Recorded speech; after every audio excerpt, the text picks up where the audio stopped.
Well, the first 12-team college football playoff is finally on the horizon. Just in 3 short days, we'll kick that first football off in the first round of the playoff, and it's going to be filled with so much excitement, so much uncertainty, and potentially a few upsets. On tonight's episode, I give you my prediction for the first round of the college football playoff. Buckle up. It's all coming to you next on the Buckeye Breakdown podcast. We've got the whole crew together as we cover Ohio State with our instant analysis from Ohio State. There's something that doesn't feel right. Unbelievable effort from him today. Is E.J. Liddell going to crack the first team All Big Ten? I think he can be the guy. I'm not trying to start a quarterback controversy. He seems to have the durability. He certainly has the toughness. Is the question on a lot of people's minds here. Welcome to Buckeye Breakdown. And welcome in, everybody, to another episode of the Buckeye Breakdown podcast. Anthony Moeglin here alongside you tonight for a fun little episode. I love doing some of these off-branded episodes where we don't talk about maybe the Buckeyes specifically, talk about college football as a whole. And this week is certainly the week to be doing that. The college football playoff is just a few short days away. And I know if you're anything like me, and if you're watching me tonight, I know that you are. You just cannot wait to get to Friday night, and then you're going to kick your feet up on your couch and enjoy just what's going to be football nirvana on Saturday. 3 college football games mixed in between 2 NFL football games, and it's just going to be awesome from sun up to truly sundown. And tonight, I'm going to give you my prediction on what's going to happen in the first round of the college football playoff. And there's so many storylines to get to. If it starts in South Bend, if we get to Penn State, you head down to Austin, Texas, you come back up to Columbus, Ohio. There's going to be so many cool matchups and so many good storylines, like I said. But I think the overarching theme, and we touched on it last night in our preview episode of the game, our matchup Tuesday episode of the Ohio State versus Tennessee game. This college football playoff, while it does need some tweaking, it is awesome. It's not quite perfect. I think that they could work on some of the seeding stuff, and we'll get into a little bit of that here very shortly.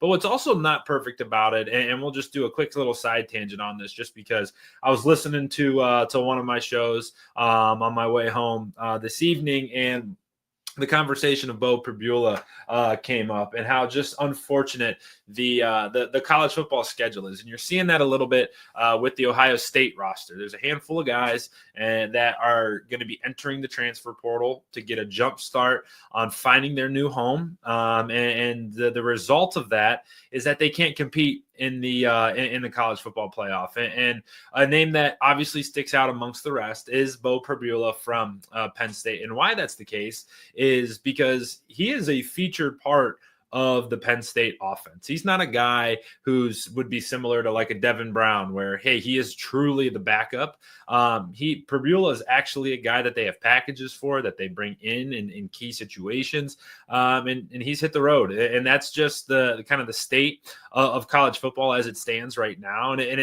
it's really unfortunate, because you feel for the kid, because, I empathize with what they go through, because they're trying to find a new home. They're trying to find a new school. They're trying to do things the right way. And to put yourself in the best position to do that, you have to sacrifice a stretch run with teammates, with guys you called your brothers, and you have to you have to give a little bit of that up. And whether it is kind of a early lesson in life, so there's some give and take in every decision that you make.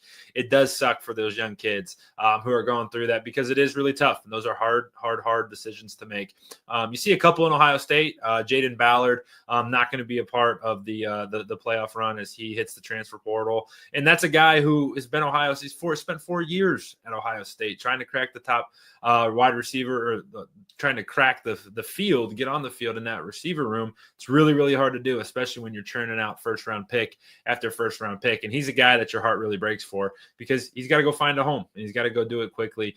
Devin Brown, on the flip side, he's going to be transferring. He's decided to stay a part of the roster. Now that puts Ohio State in kind of a peculiar situation, because you're kind of doing some prep work in the event that Will Howard gets hurt or is not playing good. Who's now your backup? Aaron Nolan has entered the transfer portal. He is out. Devin Brown is entering the transfer portal. Like I said, he's staying, but are you prepping Devin Brown to play, or are you prepping more Julian Sayin for potential? Lincoln Keenholz as well. Like, who are you putting in those practice reps, and how is that going to go? It's just some of these issues that arise when you go through a lot of change, and college football is certainly going through a lot of change. I think the fix is pretty simple. You just move the transfer window back a little bit.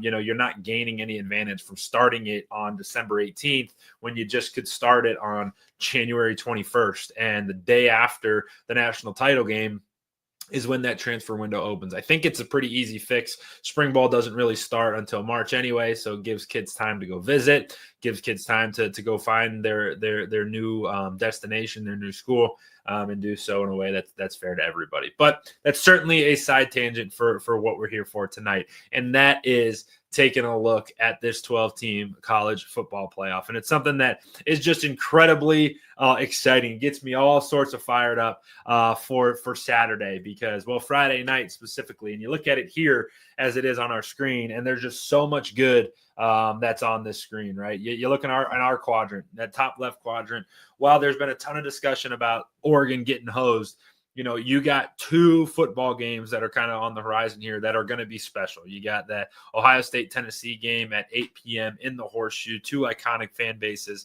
and we'll get to that. And the winner gets rewarded with a trip out to the Rose Bowl to take on the Ducks of Oregon. So that certainly has a ton of storylines there. Right below it, you got that Texas Clemson game, too.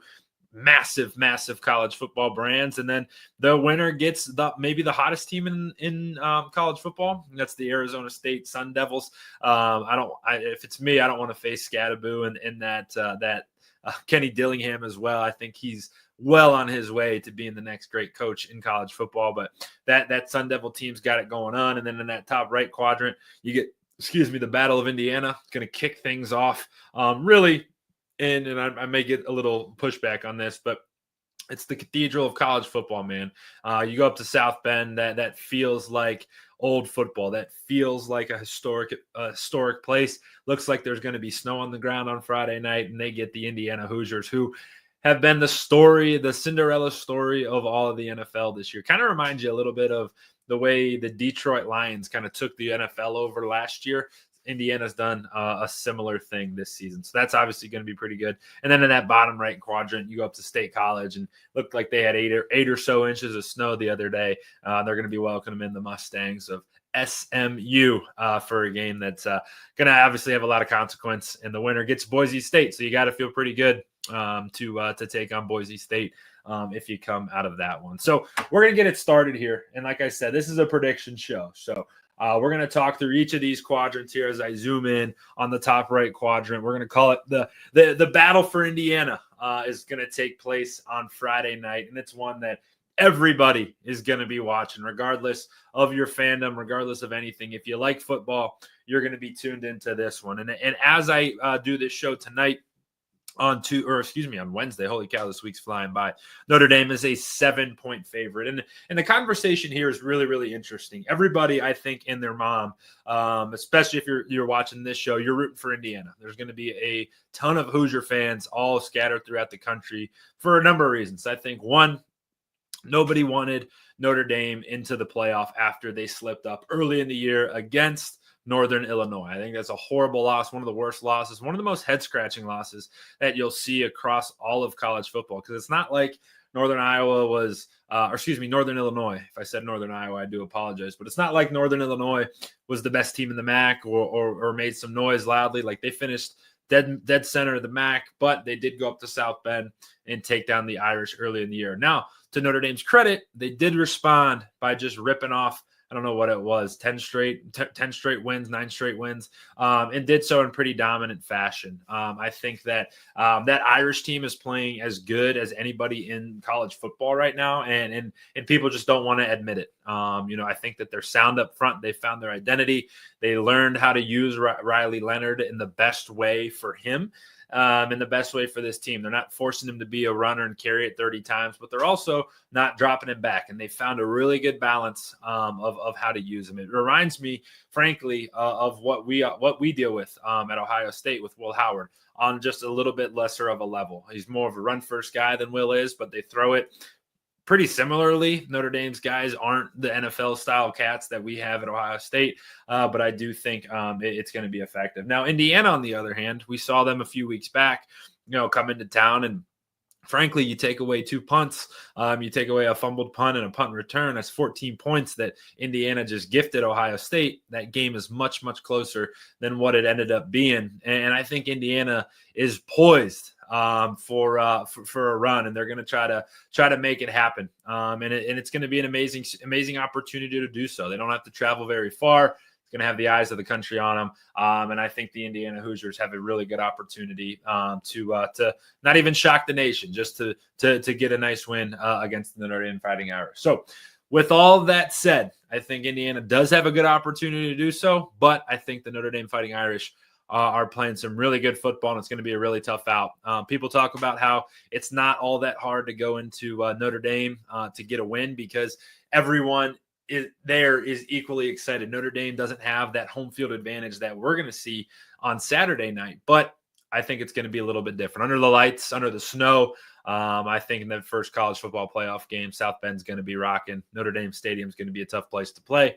And I think the Irish get a win. My final prediction on this game, Irish 28, Indiana Hoosiers 24. I think it's very close. I think Indiana covers, and the Irish move on to take on the Georgia Bulldogs in round number 2. All right, the first game on Saturday is going to kick off at noon. It's going to kick off at noon Eastern. We're going to go to this bottom quadrant and head up to State College, where it's the Penn State Nittany Lions taking on the SMU Mustangs. And this one is where I think is the biggest discrepancy or disparity in teams. Penn State is going to be they're 8.5 point favorites as of the recording of this show. And I think that they showed me something in that Big Ten championship game. I was very, very, very down and skeptical of the Penn State Nittany Lions, especially after Ohio State went into Happy Valley and took them down, and did so in a way that was like, hey, we punched you in the mouth and you couldn't respond. And it was the same story that we've been used to seeing out of that Penn State group for a very long time.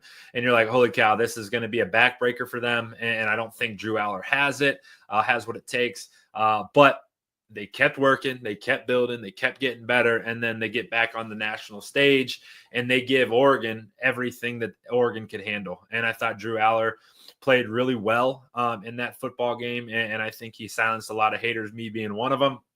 And I shouldn't even say I'm a hater, a doubter. I do not. I root for Drew Aller every chance that I get, being a Cleveland kid myself.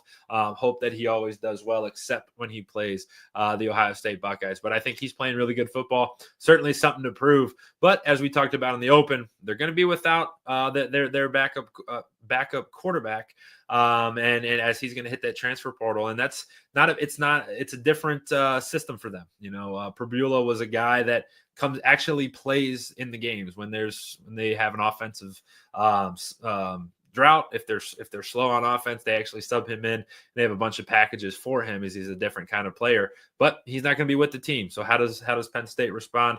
We'll certainly see. But I do think SMU is just going to be a little outmatched in this one. We saw them kind of give Clemson all that Clemson wanted to handle. And we'll get to Clemson here in a moment, but I don't think that SMU is going to have the wherewithal to hang with Penn State, especially in horrible weather. I think this game, you're going to see the weather play the most factor because it's going to be snowy. It's going to be cold. And those guys are coming up from Texas all the way to State College, and I think they're in for a rude awakening. So I got Penn State in this one, 24-10. I don't think it's going to be very high scoring. I think the weather, like I said, is going to play a little bit of a factor, but I have Penn State covering and winning by 2 touchdowns there.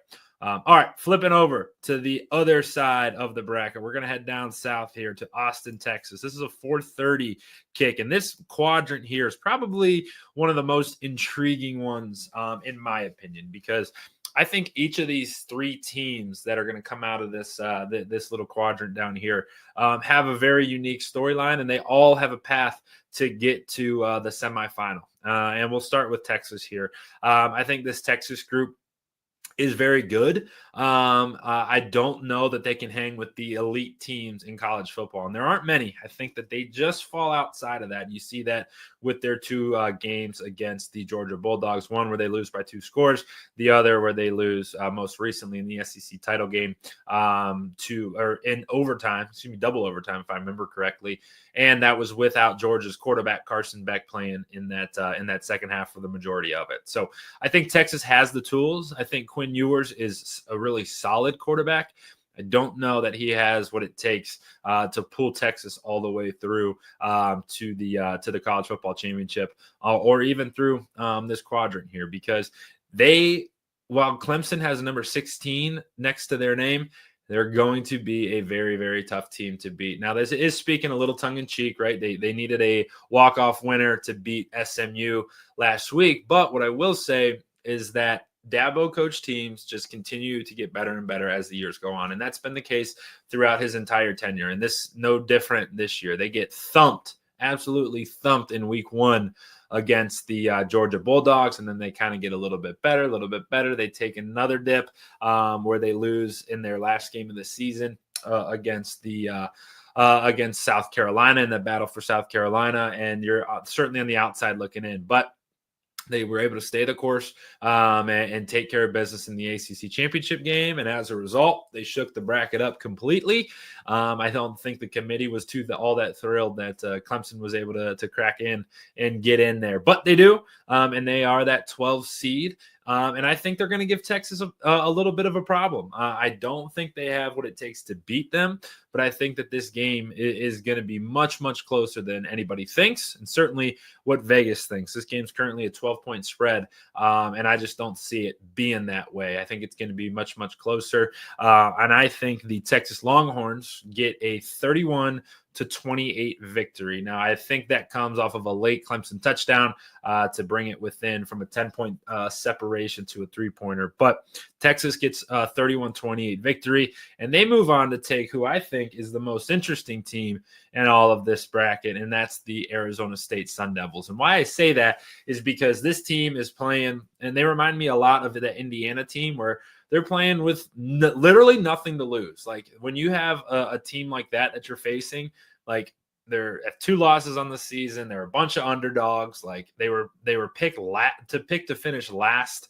in the Big 12. They end up winning it, beating Iowa State in a year where you almost feel like you didn't hear from Arizona State because of all the hype that was surrounding Colorado. But this Scadaboo cat, who, if you haven't watched him, he's their running back. He's unbelievable. And they got a cool freshman quarterback who is exactly that.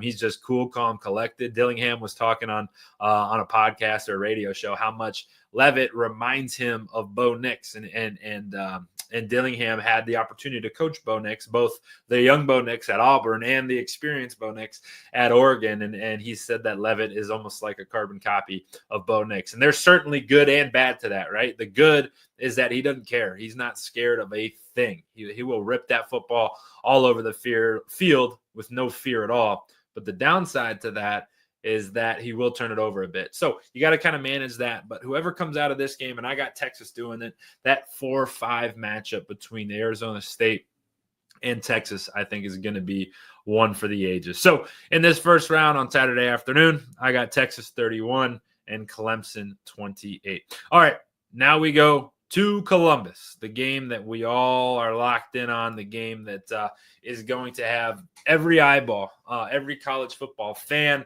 everybody interested in the sport is going to be locked in on Columbus, Ohio at 8 p.m. on Saturday night. And that's a factor in this. Ohio State finally is not playing at noon. Holy cow, I can't believe I'm saying that. Every darn game that we've had this year felt like it's been at noon. The only night one there's 2. It was Western Michigan in like August, and then that Michigan State game later in the season. Those are only 2 times that Ohio State's played at night. And I think that'll certainly play a factor. I think the horseshoe is going to be rocking, but I think it'll be just an incredible environment. We talked a little bit about it last night and how all of that is going to impact both teams. And I think it'll certainly play a role. Do I think it's going to play a big role? No, but I think it'll be really, really cool. So if you're able to get down there, hopefully if we bump into each other on the concourse, please say hello, but also enjoy the heck out of it. This is going to be one of the biggest events that Ohio State football has ever played in, and it's going to be really, really cool.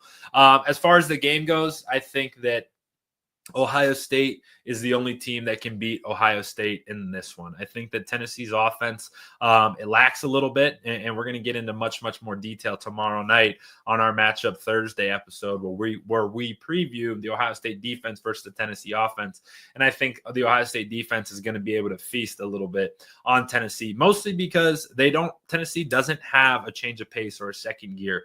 Whatever Tennessee is doing, whether it's going to look weird. They're going to spread cats all the way to either sideline, and it's going to be guys really, really spread out, and they're going to rely on their quarterback Nico Iamaleava. I'm not even close on that, but I'll have it locked in for tomorrow night. That's a promise. But Nico's going to be letting that thing rip, and if he's on, look out. But he hasn't really been on in the last really all season, just a true freshman. So he's kind of getting his feet, and this will certainly be the biggest environment that he's in. But that Tennessee offense is built kind of similar to what Ohio State does, where they can run the ball a little bit, but they rely on the big play. And when the big play is not hitting, they find themselves in some trouble. So I think Ohio State's defense is going to be having a feast out there, and make it really hard on that Tennessee offense. On the flip side of things, I think the Ohio State offense, if they're not stubborn, they're going to have a chance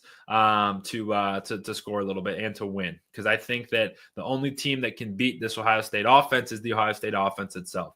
If Ryan Day and Chip Kelly get bogged down and locked in on trying to run the football up inside the tackles and up the guards, like, they're going to get beat, and that's just the way that it goes. And you hope that they learned their lesson from a few weeks back, that the strength of this football team is not running it up the middle. It is getting that thing on the outside. You got 4 pros out there. You got Jeremiah Smith, who's unbelievable, Emeka Egbuka, Carnell Tate, and Brandon Ennis all running around out there, and they're impossible to guard. So make it impossible to guard.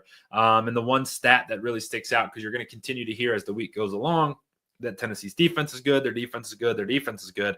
I think the one place you got to look is to their game against the Georgia Bulldogs, where Carson Beck threw for 347 yards and a couple scores, and they were kind of able to go up and down the field, and the Bulldogs beat the Volunteers 31-17. So that's kind of how I envision this game going. I think it is going to be a little bit closer, very similar to how I have the Texas Clemson game going. I have Ohio State getting a tight win, 24-21.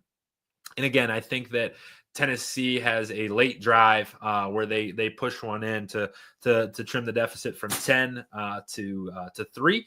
And Ohio State does not cover, but most importantly, does get the win. And they punch their ticket to Pasadena for a rematch with those vaunted Oregon Ducks, one that I know that we're all really excited about. And I'm certainly hoping that Ohio State is on its way out to California. So with that in mind, we'll rip through it really quickly. Again, up in this upper right-hand corner, I got Notre Dame 28-24, moving on to play Georgia. Down here, I got the biggest spread of the week. I got Penn State beating SMU 24-10 to go take on the Boise State Broncos. Then down here in the bottom left, I have a tight one. I have Texas 31, Clemson 28, and then up top, I've got the Ohio State Buckeyes 24 and the Tennessee Volunteers 21, setting up what's going to be an unbelievable quarterfinals, and one that I know all Buckeye fans are going to be pretty locked in for. So appreciate you all jumping in and hanging out with me tonight. This was a really fun episode. I love doing shows like this. I love doing our live shows, which we do on Tuesday and Thursday nights,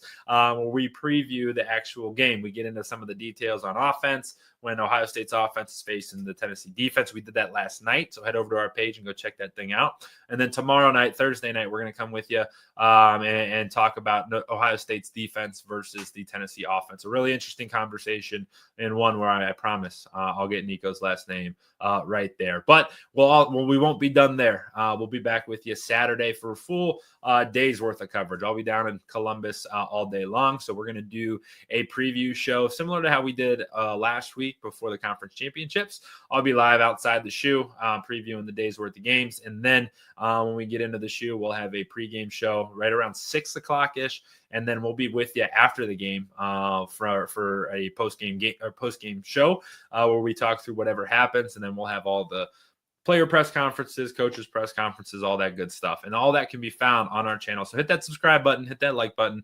We certainly do appreciate all your support. Then for all of our written content, it's trailing right underneath me. So as you see it here, head over to our website, si.com/college/Ohio State, where all of our written content can be found there. I know our team is working really, really hard to have it full so that whenever you're ready to read it, it's there waiting for you. So go check all of that out. So for tonight, that was a fun little episode predicting what we think, or what I think the first round of the bracket is gonna be like. We'll be back with you tomorrow as we preview the Ohio State defense versus the Tennessee offense. And as always, thank you for joining me on this episode of the Buckeye Breakdown podcast. Can't wait to hang out with you again soon. Thanks, everybody. Have a great rest of your night.